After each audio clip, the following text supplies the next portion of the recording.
Welcome to CrossTalk. This is a platform where we discuss national issues that touches economy, governance and leadership, faith and the church. And today we want to look at the state of the nation. How is the policies that have been set by this government affecting the common person? And joining me on set today is Brian Nabiswa, who is a political analyst. Welcome, Brian. Thank you, Paul. Yes, also joining me is the chairperson of Joint Clergy and Church Umbrella Bodies.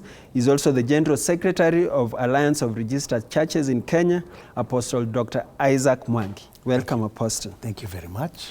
Yes, to start with you, Brian, we've seen the president doing national tours. He was in the Western region, now he's in the northeastern part of the country for a 4-day visit. If you look at his moves at the moment, would you say these are strategic governance moves in terms of implementing projects, or these are just campaign modes that is now being perpetuated across the country? Thank you very much, JB, and to all our viewers who are watching us. In the political sphere in this country, Kenya, whatever is happening now, straight away I will say that it's just a mere political move, and I would rather say that it's a campaign mode already that we have set. Ideally, looking at how the president is going around, launching projects, overseeing projects, relaunching others, you will see it's some of them, it's not necessary for the president, because the president has the principal assistants. Those are the ministers. For the last 2 years, we have not seen much from his ministers. Actually, some of the projects which are being purportedly launched by the president, because there is a lot of disputes around what the president is launching and not launching, the ministers have the capacity to do that. But right now, those who want to run away from the truth will agree that it's a development tour. But looking at it in the largest perspective, this is just a campaign mode which has been set up. Okay. Yeah. Apostle, in terms of promises, we've seen the government made promises. And these promises were supposed to elevate the suffering of the common person. In your interactions with people, because we interact quite a lot with leadership and of course with the common person, mwananchi, what would you say? Would you say that there is real impact of these policies and projects on people, or do you still feel like there's much that needs to be done? First of all, I would just want to commend what is happening now, and commend the leadership in every aspect. If you remember, on 21st November 2024, the president gave the State of the Nation address, and he spoke about so many things which are happening, what they have done, and what they are projecting to do.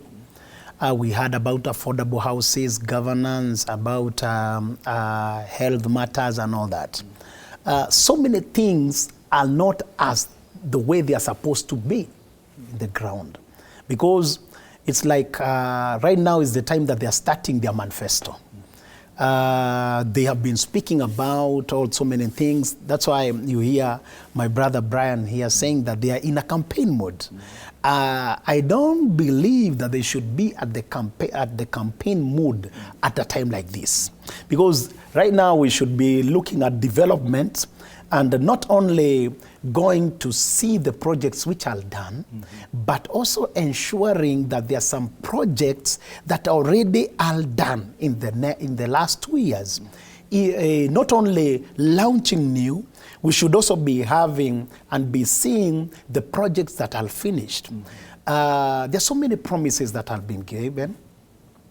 And you remember there's some time in the social media, people are condemning the government, saying every time they're speaking promises, saying to Metenga, we have done this, we will do this, we are projecting to do this.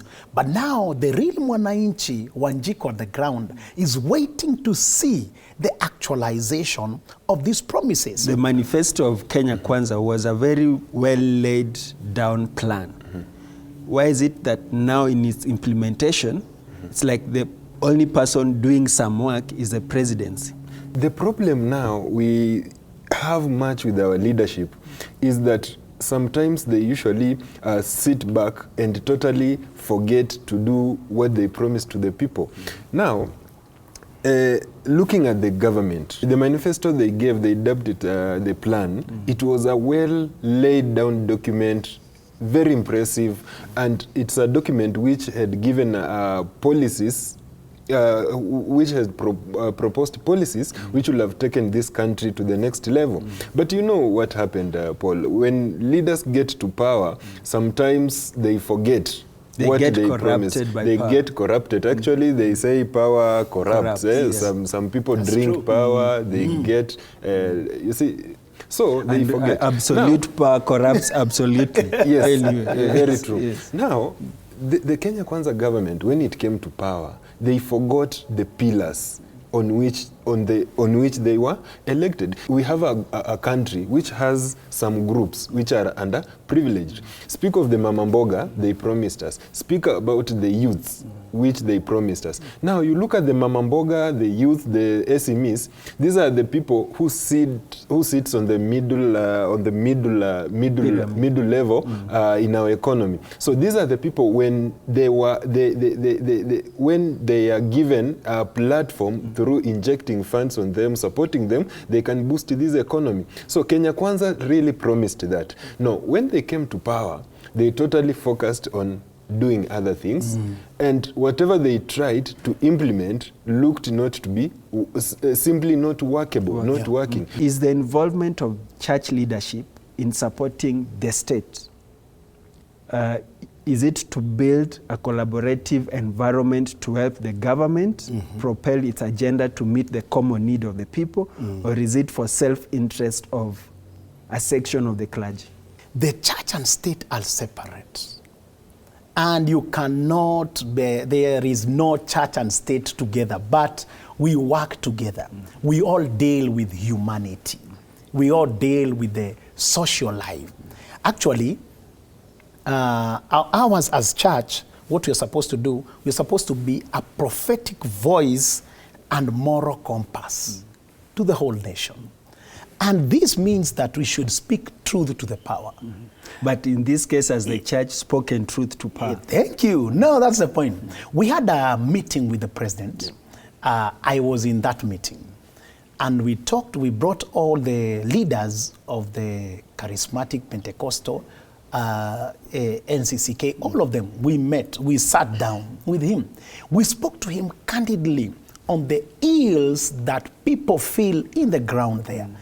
And when we spoke all those things, unfortunately, there was no good camera to record and tell every person in the meeting. But ideally, there shouldn't be a camera. There should just be a reaction to what the church had spoken so that it's manifest. Now we have seen a reaction because after we spoke to the president, we had him speak about there will not be the abductions that we have been hearing about.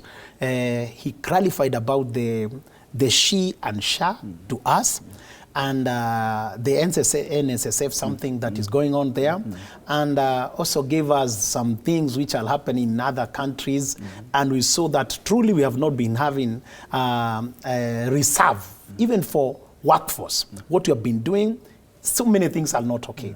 So he said that he's trying to make sure that he brings us to speed. We spoke all that. Now, the church is seen by Gen Zs as if we are the one that brought this government to power, which we cannot deny because we were involved in the first place. Because politics involves us also personally, not as professional in any career, but you have a personal, you need also to participate in one way or the other. So we participated as churches by telling them, make sure that you elect good leaders. Right now, we have a challenge because so many believers, so many of our followers, they don't believe us if we gave them right direction. To the people who are saying the church might have given a wrong direction during the 2022 general election, have they been vindicated? Not yet. Okay. Because we know that there is no perfect person so far. I'm not here I'm not speaking for the government. I'm not speaking for any party. I'm just saying generally. We will not get a perfect leadership. We will never get a perfect leadership. Okay. The perfect leadership, even that one that was of Moses, was criticized. The perfect leadership that was of Jesus was criticized. So now, look at this. Are we looking for democratic or theocratic or the other one, which is anarchy on the other? Monarchy. Monarchy, yes. and all but that. also you recognize that in a democratic state, yes, ideally it's very difficult for a church to anoint one person and say, this is it, and this says the Lord. For your information, we take a short break. When we come back, we pick from now, can the church and politics coexist? And we look into that as we also run some of the state, national issues that we are talking about. Very good conversation. Yes. Thank you so much for watching CrossTalk. You can be part of this conversation. Share your comments and feedback on our SMS line 20316. Our WhatsApp line is 0786 316 316. I'll be right back after the break.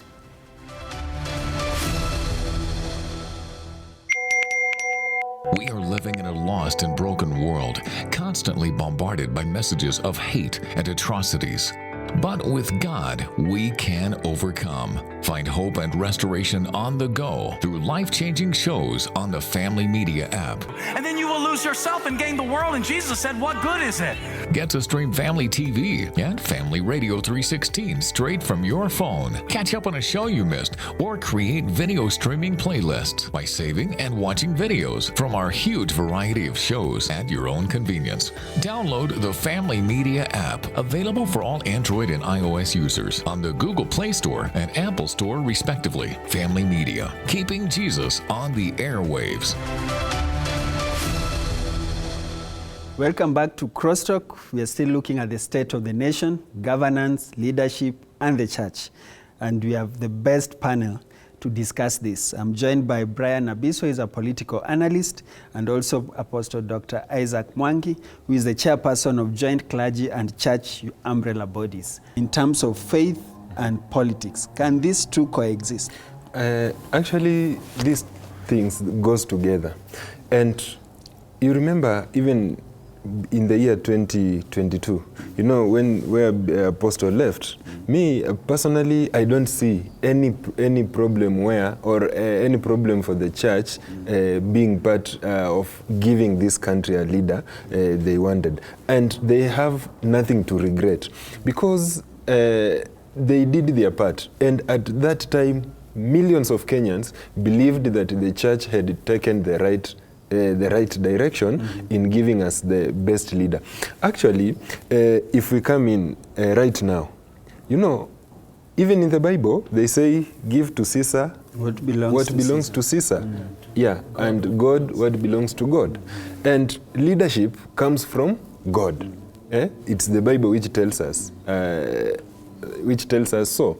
And the church is there to give us the light. In literature, political science, they do say that the church is the light, the mirror, the mirror of the society, and they are there to criticize what is good and what is bad. So it's leadership and the church, they have to go together, because when you leave leaders alone, we have seen dictators in the world who has done worse. Why do we think those dictators have resulted in doing that?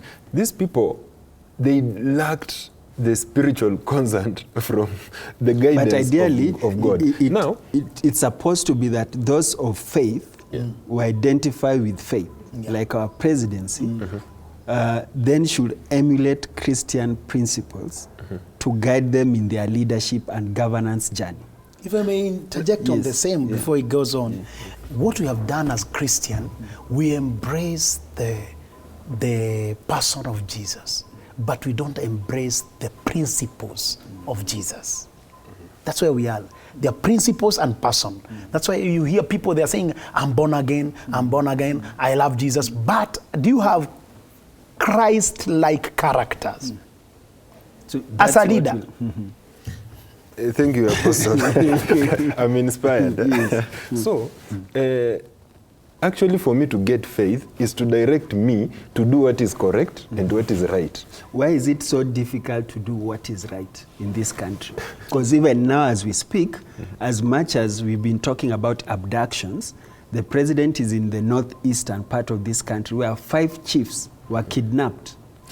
Okay. So why is it so difficult for our government to do what is right? Because they know what should be done to end abductions. May I answer you that? Yes. Okay. First of all, I will just tell you, because you are Christian, read Romans chapter number 7. You will see that there is a law within us that fights within us and fights against us. We do what we want, we will know what we want to do, but we find ourselves doing contrarily. What is that? It's the law of sin that operates within us. So why you cannot be able to do the right thing and we know it's the right thing? It is who is controlling you. For example, there are some so many determining factors why we have not seen achievements on the principles and the policies that have been laid down by the government, by the stakeholder, by the policymakers, and and that one of implementation. Who is going to implement? We have the best policies, but implementation lacks. For example, right now, if you look at those areas you see of the abduction, you see that what is happening now, your brother is being abducted when you are there. Your neighbor is being abducted without. Why can't you blow a whistle? Why can't you shout, everyone come?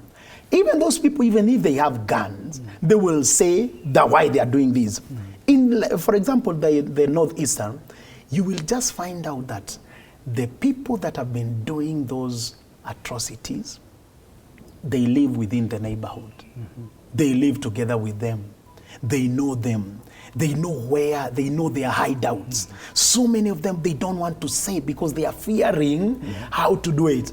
Let me tell you, it is a collective responsibility. Collective responsibility. All of us, as citizens, as government, we coexist, we co-work, we are co-workers. Like the church and government, we are co-workers. The same way we are, as a minister, I am a co-worker with Christ. And the same government now wants to regulate the church. We are coming to talk about that and just to see what steps you put. One. Yes. That one I have a lot to say. Yes. Coming to you, Nabiswa. We've had eras where we've had worse issues of abduction than right now. But our democracy has grown to a point whereby now we are so enlightened that we can blow up everything. Now, this issue of abducting the chief, it can be looked at it in both sides, especially in the northeastern. We know the history of the northeastern. Up to now, we have people who are abducted, our policemen who are abducted, and they have never been found. We have been, just recently there is one who resurfaced that is still in the hands of Al-Shabaab. So, okay, it's an unfortunate event, but it's not a must that the president have to stay there for those people to be released. We have the agencies, we have the security agencies, we have the DCI, we have NIS, we have the police, and all those. It's just a matter of all those people doing their own thing. Now, but why is it also so difficult to minister justice for the families that have been affected? You know, sometimes also states have policies which are elusive. But now we are looking at it in this scenario.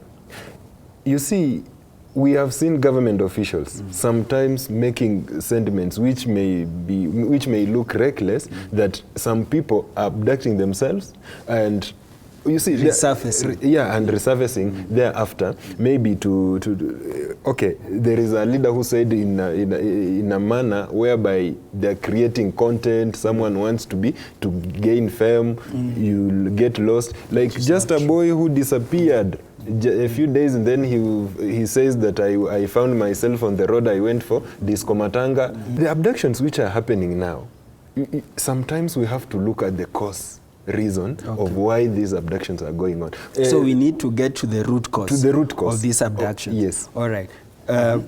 Bishop, you've talked about working with the government. Yeah. The government now wants to regulate the churches. And the church is trying as much as possible to set their own code of conduct to kind of administer their operations. Why is the church willing to self-regulate only when the government raises its hands to regulate on the church? First of all, your statement is not correct because the government is not regulating the church. So who is calling for the regulation of the church? We have concerned people who have come up with ways of regulating. Like, for example, there are no new rules which have been made apart from that 1968 Society Act. The one that we have been using so far. It has rules and regulations which have been never been implemented from 1968. Now, I will tell you that the government tried to do so, and they involved the church. But we had a meeting which did not materialize. It started at the times of Githu Muigai, 2014, the month of October. We had a meeting with him. He called all the religious leaders. Some of them said, now, the government has nothing to do with the church. Let them stay alone. So they thought it is good for us as stakeholders, we come up with our set rules and regulations ourselves. There is no family, there is no kingdom, there is no house that has no set rules. So when they asked us, we told them, government, keep off. Allow us, the religious bodies, to know how we can self-regulate. So we started that program.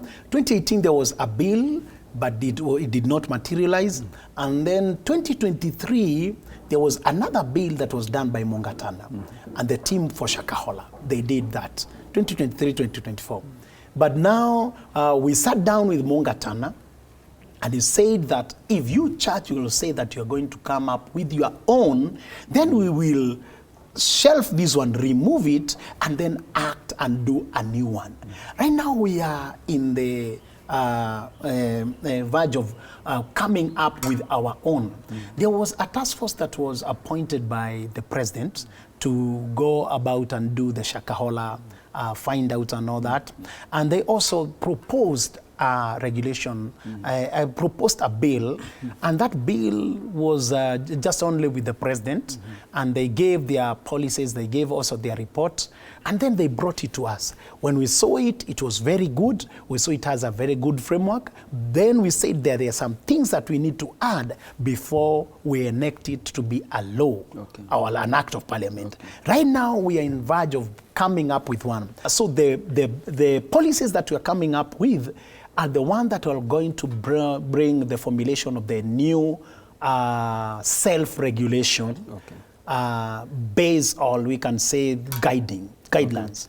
But let me tell you something, and let it be in books. No one can regulate faith. Faith is spontaneous. Faith is inbuilt. Even Hitler himself could not control. No one can change. Even if today you say that you want to be worshiping a tree, no one will ever, has no power to question you on that. That is your faith. If it gets to a point where it's affecting the lives of people like we saw in Shakahola, yes, what do we do, Brian? At least you belong to a church. You've seen the practices that we've seen. As a member of a congregation, do you think that is the right time to regulate? And can church self-regulate? You know, just as I'll really borrow a lot from Apostle, you know, on matters faith. But I just like how he just put it, that coming up with a draft, code of conduct on the leaders. Also, it needs a collective responsibility for us as the people. You know, faith, I believe it should be you and yourself and your heart. Because even the Bible, if we read, it tells us that you are the temple of God.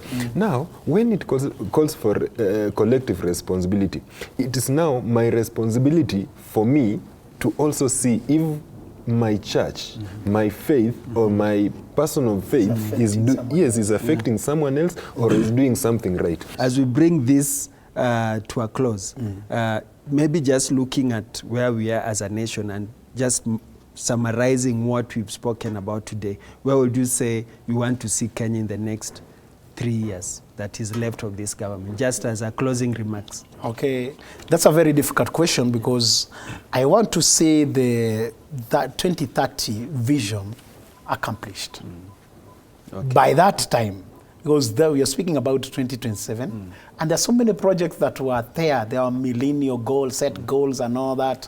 They have never been implemented. And something else that I will pray that the plan, because I was there at the initial, when the time that they were doing the unveiling it, the plan. I was in that meeting. And if you listen to the plan, it's very good. If you look at that manifesto, if you look at the manifestos of all these parties, all of them, they are showing us Canaan, as we had said. So I want by 2027, in the next 3 years, I want to see myself in Canaan, the one that is in the plan, the one that is in the ODM manifesto, the one that is in the Kenya Kwanza, and the other was which one organization? Azimio. Of course, there was. It's now broad-based. Now it's so broad-based. Every broad-based manifesto to be implemented. Every broad-based. That is the thing. The next thing that I would want to see, I want to see as we had a meeting with the president, and president asked us to expedite our process on self-regulation on churches. So we want to see by that time having our own set rules to self-regulate. We need to have our own commission. That's why we need to work with the government. We need to work with all stakeholders and make sure that this government, this Kenya, it works. Amen. Brian, your final words in a second. You see, I need to see a country. Okay, we are a third world country, but now, being a third world country, we need to see a country where we have a working healthcare system, a working education system, whereby the democracy and the civil rights of a country are respected. So, like this country where we are having policies whereby we are moving ahead of our time. You see, like right now, you could see the international reports. They are placing Kenya on a better place. Why?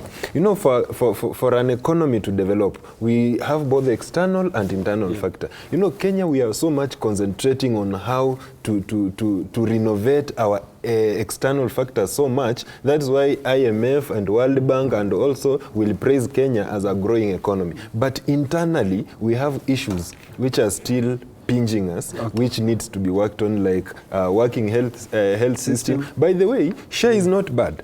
Yes, it's not bad. But if it is implemented, it needs fully implementation and to make it that it gets off the runway. Good. Yeah. I'll bring you back, gentlemen, in our next episode so that we can continue with the conversation. Thank you very much. You are a good pair. Thank you so much for watching CrossTalk tonight. Looks like we are at a turning point. Our leadership, governance, and faith are on trial. But the question is, will Kenya transform and overcome its challenges? Until next week, have a good night.